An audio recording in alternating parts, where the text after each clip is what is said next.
everyone.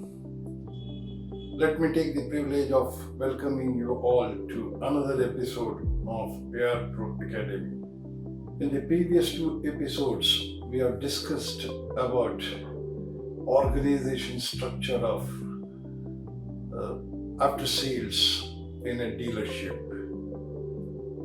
And in another episode, we have discussed the abilities, roles, and responsibility of a service manager. In today's episode, let us explore the abilities, roles, responsibility, and the sections which are working under customer care manager. If we go back little in the time, if I recollect correctly, till late 90s, there was no concept of customer care department. Most of the service center at the maximum used to have a receptionist and done with it. What made this department come into existence? First of all, the competition increased. Then there was a need to satisfy the enhanced customer expectation. And thirdly, most importantly, it was felt that some of the opportunities which was existing was not fully tapped for business enhancement. To cater all this, it evolved. A department has to be established in late 90s, as I said, and that is how in early 2000 customer care department came into being in our industry. Obviously, when you have a department, you need to have a manager to monitor, guide, and see that the performance happens in the fashion it is expected.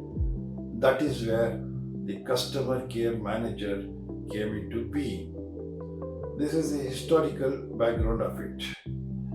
Now, going forward, let us discuss what are the abilities of customer care manager. If a customer care manager possesses these abilities, he can effectively perform his roles in a very productive way. The first and foremost, the ability of the customer care manager, he or she should be a great motivator. The manager should have lot of integrity, high degree of integrity. Also, they should be presentable. That is more important. They should be presentable.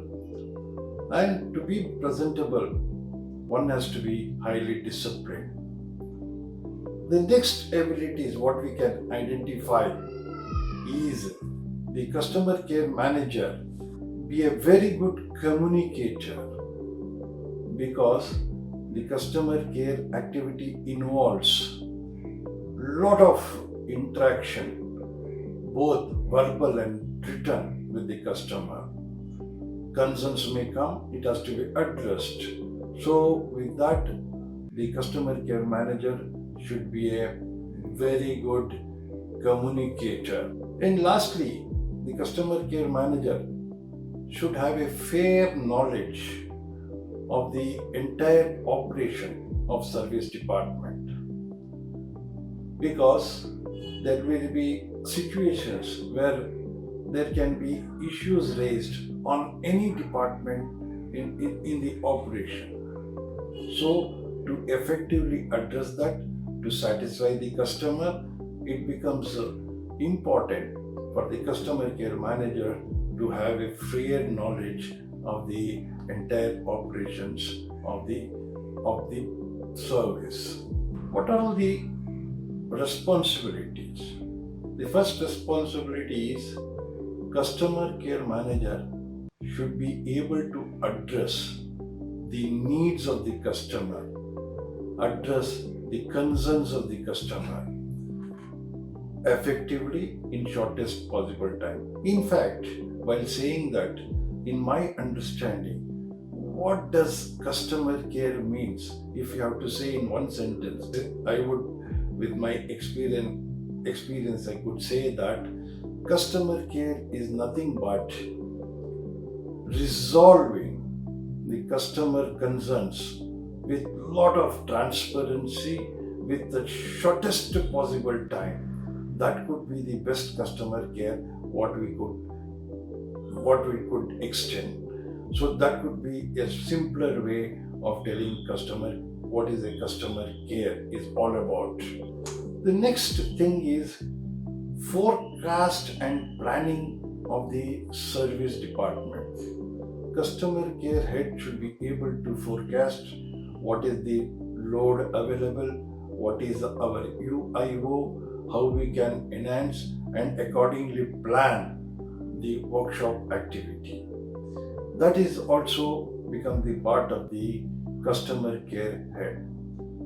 The third and most crucial thing, I would say that customer care manager should be able to enhance the business.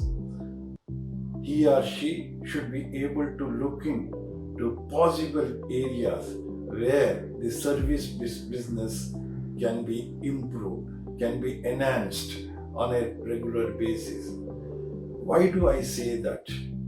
Service manager is there to take care when a customer comes to the premises of the service center. All his needs has to be addressed by the service head.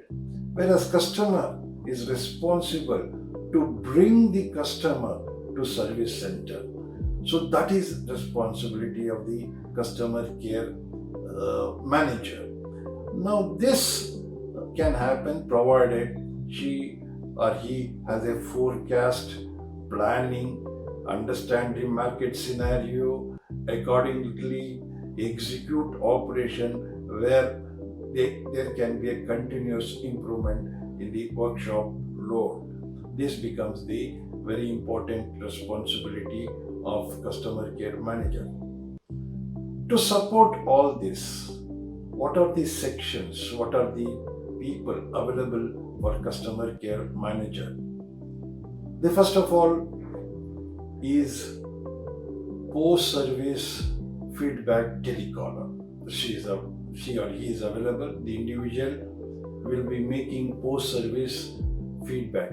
Why it is required? Why do we need to do a post-service feedback call? Basically because to retain the customer.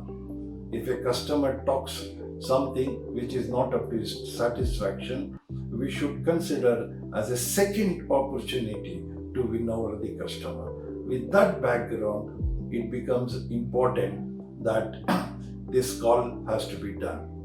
The next section which is available at the disposal of service manager is your service reminders. And the service reminders will keep customers aware that he needs to go to workshop, because in these times, there with such a busy schedule, customer may tend to forget when his service due. To have that reminder, and so that the continuous contact is with the customer, this customer reminder telecaller has to be there. Then appointments, service appointments. It's a very crucial, because if the service appointments are good and they are realized in real time, lot of planning, execution, and better customer service can be ensured, can be extended to customer. So with that, service appointment plays a very crucial role.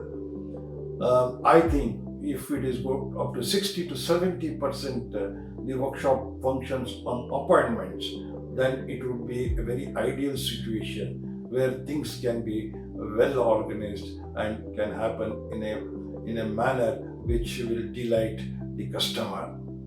Then we can say that telemarketing or campaign announcements, these kind of activities which are continuously will be happening to make this information pass on to the customer, there has to be telecaller. Then there has to be service marketing team. The service marketing team is working under should be working under customer care manager, and they go outdoor and advertising and influence the customer about the particular service center, the facilities available, the kind of service extended. All this can be done provided the service marketing team is available with a customer care manager. Then, before closing down, I would like to mention one more thing. In the previous episode, we have discussed about 3S and 2S. Hope you all recollect that one. If in a situation where a dealership has multiple service outlets, as we discussed, as a network of 2S facility, it is better to have a centralized call center for various activities, as I mentioned. Apart from that, it can include various other sales telemarketing activity also in that call center. What could be the advantage of that? If you think it over, then possibly there will be better management, organized way of approaching customer. Then there will be control over manpower, and the quality of the manpower can also be enhanced. With these advantages, if there is a network of service centers of a particular dealership, it is always advisable to have a centralized call center. So we come to the close of this episode. Thank you. Be safe. Keep smiling.